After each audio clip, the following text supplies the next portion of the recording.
Right, we are live. We are live here tonight. Um, and it's my kitchen talk. Um, the reason I do these kitchen talks,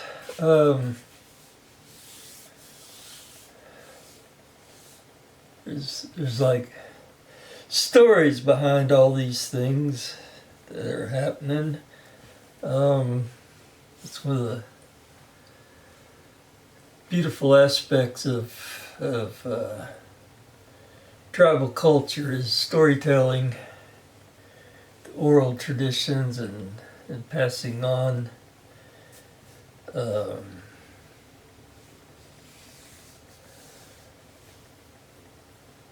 memories and teachings, and this was sometime back there in 1987.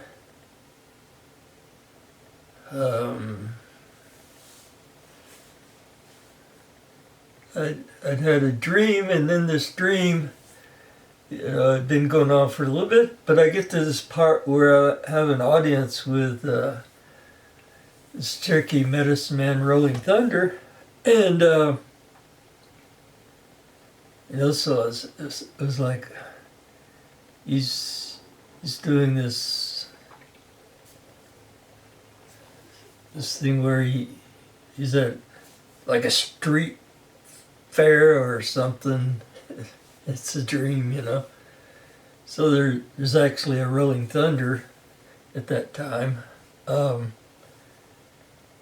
it's like, oh, I get an audience with Rolling Thunder. I got a question I'm gonna ask him, so I ask him the question, and he looks at me for a minute. He does this like, like there's like two of him for a minute, and they're like, and then they, coalesce back into one face, and he looks at me and he says, "You're asking the wrong question." And the answer to the question you should be asking me is yes. You will take over my work when I die, which is to feed the people, so long as you live in the traditional way for 1 year. And they said, "Come on, I want to show you the kitchen from which you will feed the people." And he takes me out behind his carnival setup, and here's this little kitchen canopy, and he says, "This is this woman," and there's this native woman there, and he says, her name is Oceana. And Oceana is going to help you to feed the people. She's going to help you with the kitchen from which you will feed the people. And we're talking for a few minutes, and I turned around, and this little simple canopy had turned into this big, long, it looked like a mess hall tent situation for a small army. It's like zoom, and it just expands. And of course, this is to say, the kitchen is going to start out relatively small and just two of us working together, but over time it's going to expand to reach hundreds, thousands of people over time. And then he says, "Okay, come on back in, and I got some things to give you to take with you to help you with your effort." And we go back into his his little carnival set up, and he goes into this closet, which is like this big walk-in space all of a sudden, and he's got these big sacks that he's filling up with ceremonial objects and sacred pipes and so forth. And he gives it to me, and that's the end of the dream at that point. Well, the whole thing about dreams is like when they emerge into reality and they become, this is real. It was like live in the traditional way for 1 year, and as this next year happened, this was in November, December 1987, so during the next year, I did not have a job. I did not earn a living. I sold a few things, some artwork and so forth, so that I had a little bit of money, but I depended upon donations and people giving me food, and the landlord let me slide on rent and so forth for this next year. And since that time, my life hasn't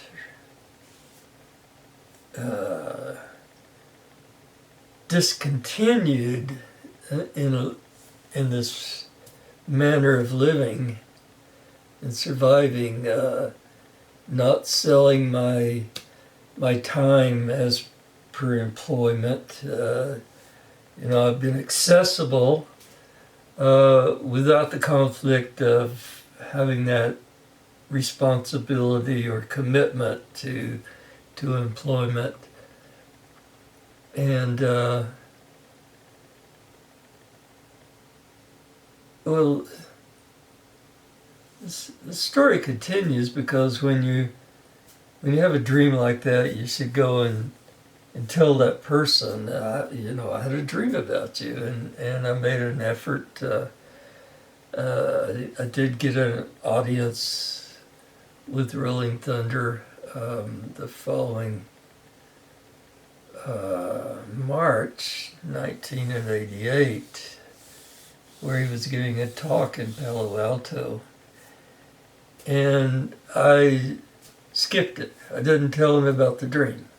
We sat and talked for 30 minutes, whatever, and he certainly gave me the opportunity, if when we'd broach the topic, hey, I had a dream about you, that's the reason I'm here, and it would have been appropriate and so forth. I decided not to, and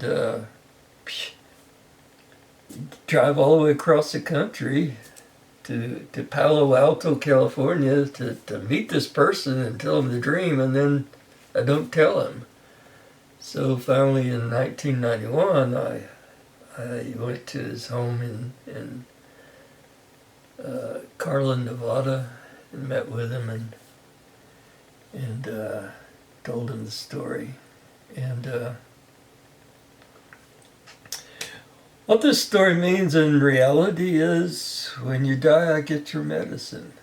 And it's one of those things that a medicine man can pass on his medicine. First and foremost would be to one of his sons. But if none of his sons are interested, then he can pass it on to another Cherokee that's willing to take on that effort. And so in the dream, he's saying, when I die, if you live in a traditional way, when I die, you'll get my medicine. And so ever since that, it's been my theme of this work is to feed the people. So this is my kitchen right now.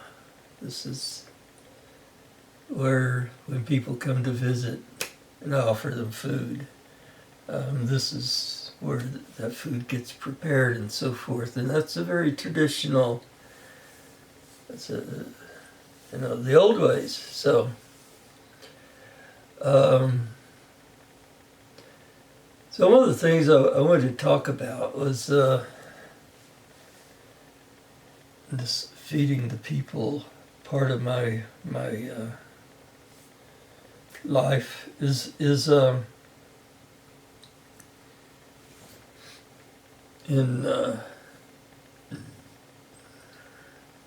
I'd always been interested in with my artwork bringing the designs and these spiritual symbols of the Cherokee people into my artwork and to replicate it in some way. And so I guess I started really getting into this in college. Of course, I'm doing pit-fired pottery, and it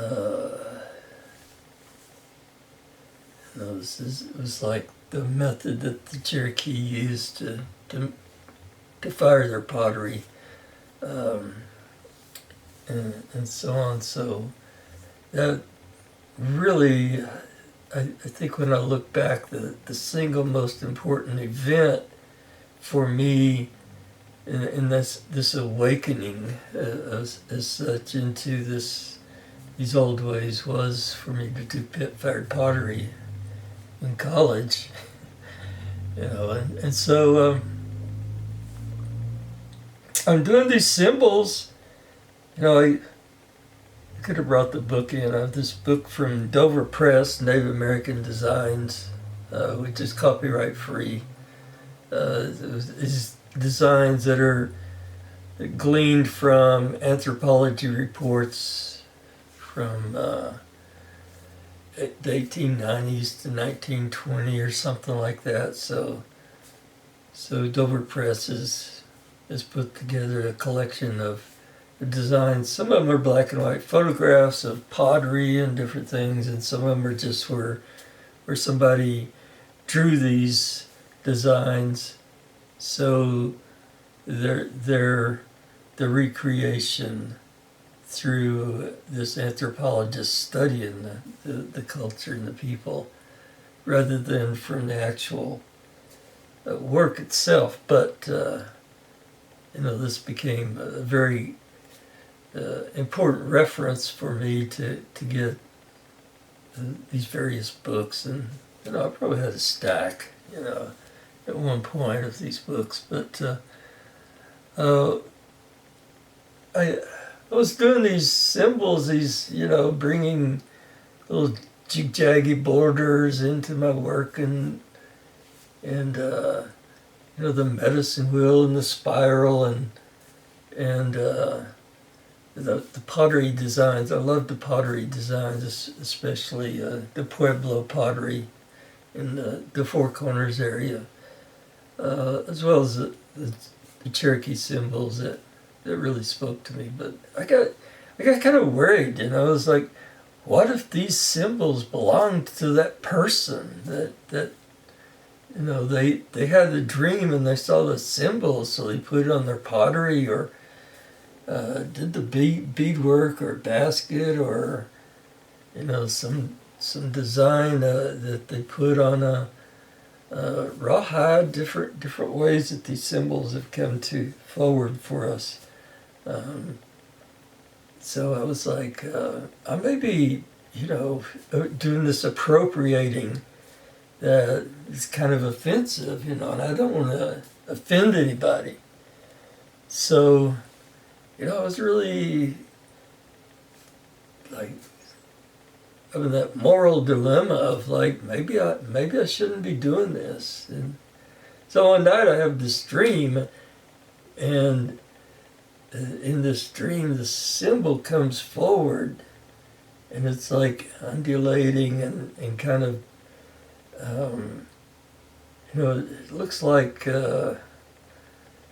it's like a gummy, kind of, it's iridescent, and it's like, you can kind of punch on it or whatever, and it wiggle, and it's kind of glowing, and different colors and so forth. Pretty interesting thing to look at as it comes forward. Well,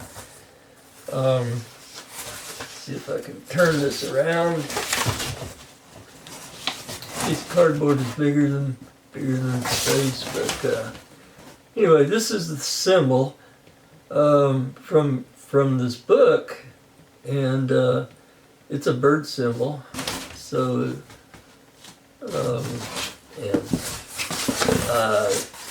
there's a reference to where it came from in the book. Pretty vague, but so over the years, I've always wanted to kind of recreate that, but I started an oil painting and never did finish it. It's like 20 years ago, but and I wanted to use this 3D animation software and see if I could do something with it that way. But this is the most recent painting from like taking this symbol and putting it into the artwork, and you can see it's like pretty shiny stuff, and a lot of fun. It's like my work is got a lot of stuff going on in it, so not a great way of showing it off, but this is how we're working tonight, so that's all right. So this symbol this bird comes forward and says, "We've heard your concerns, and all of these like entities, we did a council about it, and in response to your concerns, your prayers." The battery's about to die, and I got cut off, and I don't know where I was at. So this bird messenger comes forward, and is like all the symbols have done this council, and we've heard your concerns, so they sent me to respond and to let you know that we belong to ourselves. We are independent entities, and we choose who gets to see us and use us in their work. And one of the things that they wanted me to tell you is that we really appreciate the work that you're doing. And so the council has asked me to convey that you have our permission to use any of us. And then behind this symbol of the bird comes another symbol and another symbol, like this slideshow in front of my face of like all of these design entities just came forward like bam, bam, bam, bam, and and it's like, wake up from the dream going, wow, it's like it's an amazing gift to have this related, but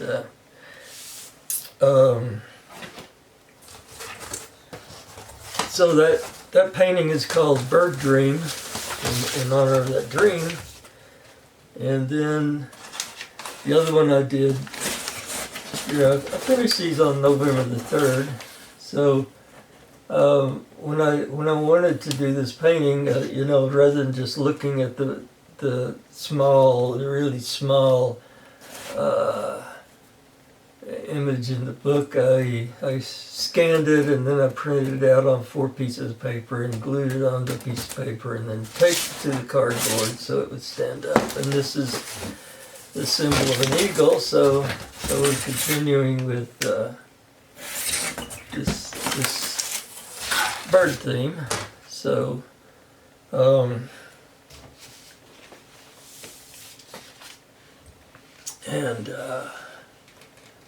so this is Eagle Vision, and yeah, it's got some really nice stuff going on. So it's just my way of, just doing the outline and letting this other stuff be visible behind it that I'm doing. So it's like you're seeing through and into this whole other spiritual realm and so forth. And somewhere maybe 20 years ago, I had this dream where I was out in the woods and this this arrival occurred, and it was Eagle Woman, and she came forward to me, and it was like related these things, and so that dream, it was like Eagle Vision, and how one sees with Eagle Vision, like I was able to see through her eyes and see this reality through the eagle's eyes, and so this is this gift of like discernment or so on. So I wanted to do that painting in honor of that dream. So but one of the things I wanted to talk about a little bit, and the battery's dying on the camera, so I'm hurrying here now. It's because this idea of like people that have visions, they can be very sensitive, and the way the vision comes through can be pretty difficult to express and explain and make words out of it. So it's really important to have an interpreter that serves as this go-between that can understand the poetry of the vision and decipher it and then explain it to the people. So in the role of the visionary, the person that might have visions, it's not necessarily their role to bring that vision to the people, but there is an interpreter. This is like in tribal culture or whatever, that there's this interpreter that can present this information to the people and be able to decipher this information so that it's utilized within the everyday life of the village or whatever. And so I think that one of the things that we've kind of lost in this acculturalization is the importance of the interpreter, the role of the interpreter, because it's like without those interpreters, that person that has visions is then challenged with being able to articulate the vision in a manner that can be integrated and utilized, and sometimes that's a very difficult thing for the person with visions, because they can be very sensitive and so forth. So it puts this anxiety on them and causes them a lot of stress and so forth. And so in our spiritual work, it's as a community, sometimes it's important to like, okay, we all don't have visions, thank you, but some people that can understand and decipher, help that person who has visions decipher them and then bring them forward and have them utilized in the community, the tribe, or the village, however it gets utilized. And I think that's something that, if a person's willing to do that as their spiritual work within the community, within the village, then that being that assisting and facilitating in this utilization of visions, I think that's a very important role that needs to be addressed. It's for people to be able to serve as those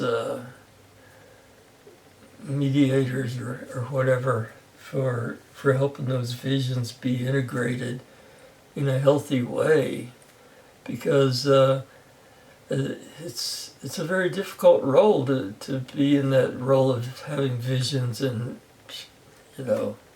doing the artwork or expressing them, explaining them.